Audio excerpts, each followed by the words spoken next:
Hello students, इस class में हम बाकी के जो बचे हुए पीसेस थे हम उनके बारे में सीखने वाले हैं। कौन सा पीस बचा हुआ था? पहले हम देखेंगे किंग को, फिर देखेंगे नाइट को और फाइनली फिर हम देखेंगे पॉन को। तो हम स्टार्ट करते हैं किंग से। देखो, जो किंग होता है वो सबसे सिंपल सा पीस होता है। आप इसको किसी भी डायरेक्शन में एक स्टेप मूव कर सकते हो।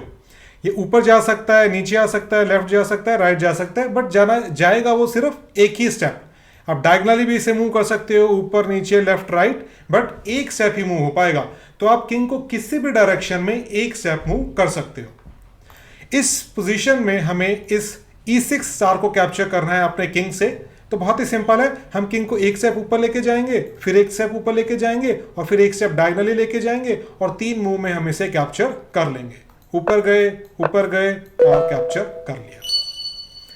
और इसमें 4 मूव्स में हमें 4 स्टार्स को कैप्चर करना है। ये भी बहुत सिंपल है, पहले ऊपर जाएगा, फिर ऊपर जाएगा, फिर लेफ्ट जाएगा और फिर डायगनली नीचे आ जाएगा। और 4 मूव में हमने चारों स्टार कैप्चर कर लिए।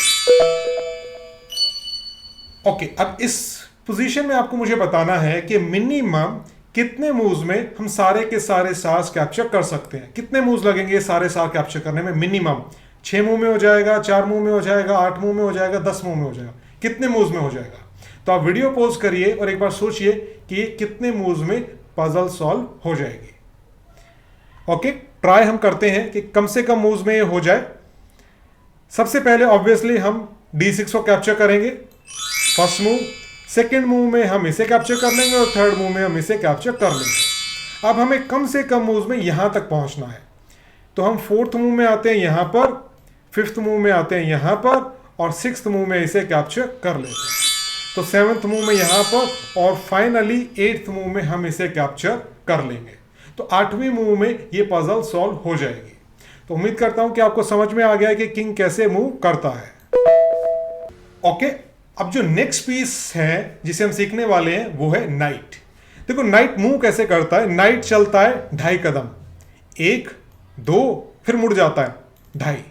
या आप इसे ऐसे भी सोच सकते हैं कि 2 स्टेप मूव करना है रुक की तरह और उसके बाद मुड़ जाओ।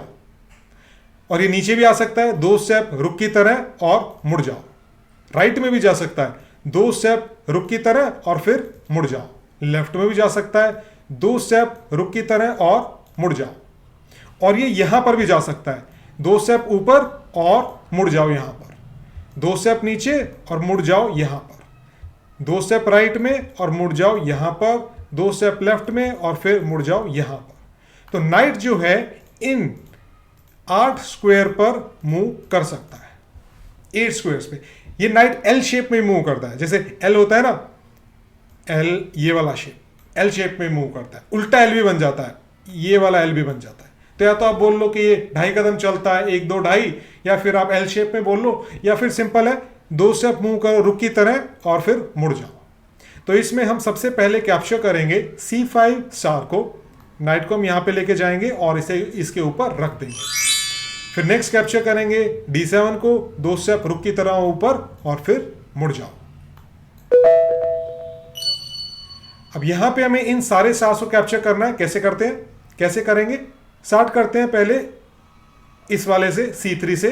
2 स्टेप ऊपर मुड़ जाओ, 2 स्टेप राइट में मुड़ जाओ, 2 स्टेप ऊपर लेफ्ट में मुड़ जाओ, 2 स्टेप राइट में और फिर नीचे मुड़ जाओ, 2 स्टेप ऊपर और फिर राइट में मुड़ जाओ,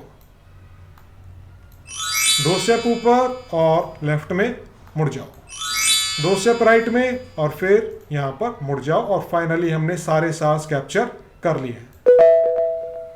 ओके, इस पोजीशन में 1 2 3 4 5 6 स्टार हमारे पास हैं। 6 मूव्स आपको मिलेंगे कैप्चर करने के लिए।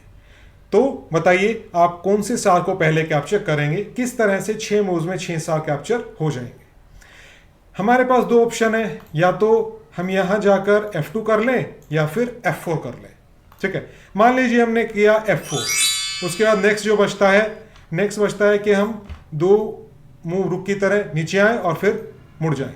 ये किया, फिर हम यहां जा सकते हैं C3 पे, फिर हम यहां जा सकते हैं E4 पर, फिर हम नीचे आकर इसे कैप्चर कर सकते हैं। बट हम यहां पर फंस गए हैं।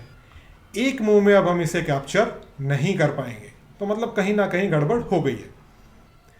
ओके, फिर से शुरू करते हैं। इस बार हम पहले कैप्चर करेंगे F2 को,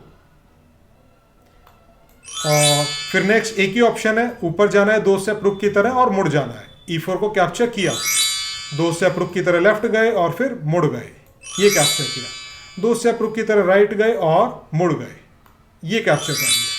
फिर ऊपर गए और मुड़ गए और हमने कैप्चर किया ये F4, और अब फाइनली हम कैप्चर कर सकते हैं G6 को। तो नाइट इस तरह से मूव करता है L शेप में। उम्मीद करता हूं आप समझ गए होंगे नाइट कैसे मूव करता है।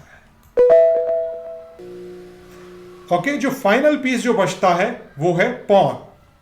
पॉन किस तरह से मूव करता है? पॉन सीधा मूव करता है, सिर्फ ऊपर की तरफ जाता है, सीधा मूव करता है। पॉन चलता सीधा है बट मारता टेढ़ा है। ओके, हम पहले इस पोजीशन को करते हैं, हमें इस सार को कैप्चर करना है। देखो, पॉन कभी भी ना पीछे नहीं आ सकता है, पॉन नीचे नहीं चलता है। पॉन अगर चल गया एक बार तो वो सिर्फ आगे ही चलेगा, वो कभी भी पीछे नहीं आ सकता है। तो हमारे पास कोई ऑप्शन नहीं है, हमें इस पॉन को ऊपर लेकर जाना होगा।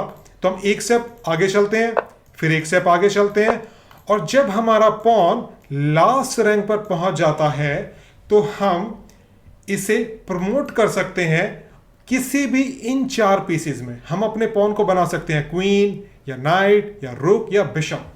तो हमारा पॉन जब जब लास्ट रैंक पर पहुंच जाता है तो हमारे पास एक चॉइस आती है, हम उसको किसी भी पीस में कन्वर्ट कर सकते हैं इन चारों में से। तो हम यहां पे चुन लेते हैं क्वीन को, और अब क्वीन आपको पता ही है कैसे मूव करती है। क्वीन डायगोनली मूव करेगी और F3 को कैप्चर कर लेगी। तो हम इसे कैप्चर कर लेते हैं। ओके, इस पोजीशन में हम क्या करें? पॉन एक स्टेप चलता है, सीधा चलता है, तो हम पॉन को सबसे पहले एक स्टेप चलाएंगे सीधा। अब देखो, पॉन मारता टेढ़ा है, पॉन चलता सीधा है बट मारता टेढ़ा है। तो हमें इसे कैप्चर करने के लिए यहां पर हम डायगोनली मूव करेंगे और इसे कैप्चर कर लेंगे। अब फिर से हमारे पास ऑप्शन है एक और कैप्चर करने का, तो हम एक स्टेप उसे डायगोनली मूव करेंगे और इसे भी कैप्चर कर लेंगे। फिर यहां पर डायगोनली मूव करेंगे और इसे कैप्चर कर लेंगे। ओके, इस पोजीशन को हम कैसे करें? देखो, पॉन के सामने स्टार, अब पॉन सीधा नहीं मार सकता है, तो हम अपने पॉन को B4 पर नहीं लेकर जा सकते हैं, क्योंकि पॉन कैसे मारता है? टेढ़ा मारता है। पॉन मारेगा इस C4 को टेढ़ा डायगोनली। तो हम एक स्टेप चलते हैं और इसे मार देते हैं। और पॉन चलता कैसे है? सीधा चलता है। अब हमारे पास 2 चॉइसेस हैं, या तो इसे मार लो या फिर इसे मार लो, बट हम इसे नहीं मार पाएंगे क्योंकि पॉन सीधा नहीं मारता है। तो हम पहले किसी को भी कैप्चर कर लेते हैं। D6 कैप्चर कर लिया, अब नेक्स्ट मूव में इसे कैप्चर कर लेते हैं। और अब आपको पता है कि जब पॉन लास्ट रैंक पर पहुंच जाता है तो क्या होता है? आप किसी भी पीस को जिंदा कर सकते हो। आपके पास चॉइस आएगी, इन चारों में से आप कोई भी पीस बना लो। इस बार हम रुक बना लेते हैं। रुक हमें मिल गया, अब रुक पीछे आएगा, इसे कैप्चर करेगा, फिर इसे कैप्चर करेगा और फिर फाइनली इसे कैप्चर कर लेगा। एक पॉन जब इनिशियल रैंक पर होता है, जब स्टार्टिंग रैंक पर होता है, तो उसके पास 2 चॉइस होती हैं। अगर वो चाहे तो वो एक साथ 2 कदम भी चल सकता है, और अगर वो चाहे तो एक साथ सिर्फ 1 कदम भी चल सकता है। उसकी चॉइस है, उसका मन है। अगर वो चाहेगा तो 1 स्टेप चल देगा और चाहेगा तो 2 स्टेप चल देगा, ये आपकी चॉइस है। बट एक बार अगर पॉन चल चुका है, उसके बाद वो सिर्फ और सिर्फ 1 ही स्टेप चलेगा, उसके बाद नहीं चल पाएगा 2 स्टेप। जो 2 स्टेप का ऑप्शन है चलने का, वो सिर्फ और सिर्फ इनिशियल रैंक पर है, जब पॉन ने एक भी मूव नहीं चली है। उसके बाद हम इसे 1 स्टेप मूव करेंगे और डायगोनली ये मारता है तो हम पॉन से इसे मार देंगे। इस पोजीशन को कैसे करेंगे? सबसे पहले हम इसे कैप्चर कर लेते हैं डायगोनली, उसके बाद फिर इसे कैप्चर करते हैं डायगोनली, और फाइनली इसे भी कैप्चर करते हैं डायगोनली। अब देखो, ये पॉन इनिशियल रैंक पे बैठा है, हमारे पास चॉइस है। हम चाहें तो 1 स्टेप भी मूव कर लें और हम चाहें तो इसको 2 स्टेप भी मूव कर सकते हैं। यहां पर हम इसे मूव करते हैं 2 स्टेप और इसे कैप्चर कर लेते हैं। फिर हम इसे मूव करते हैं 2 स्टेप और इसे कैप्चर कर लेते हैं। फाइनली लास्ट वाला, इसे 2 स्टेप मूव करेंगे और इसे कैप्चर कर लेंगे। और इस तरह से हमने पॉन से सारे सास कैप्चर कर लिए हैं। तो उम्मीद करता हूं आपको समझ में आ गया है कि पॉन कैसे मूव करता है। ठीक है, आज की क्लास के लिए इतना ही। आज की क्लास में हमने सीखा कैसे हम किंग को मूव करते हैं, नाइट को मूव करते हैं और पॉन को मूव करते हैं। अब चलते हैं हम अगली क्लास में।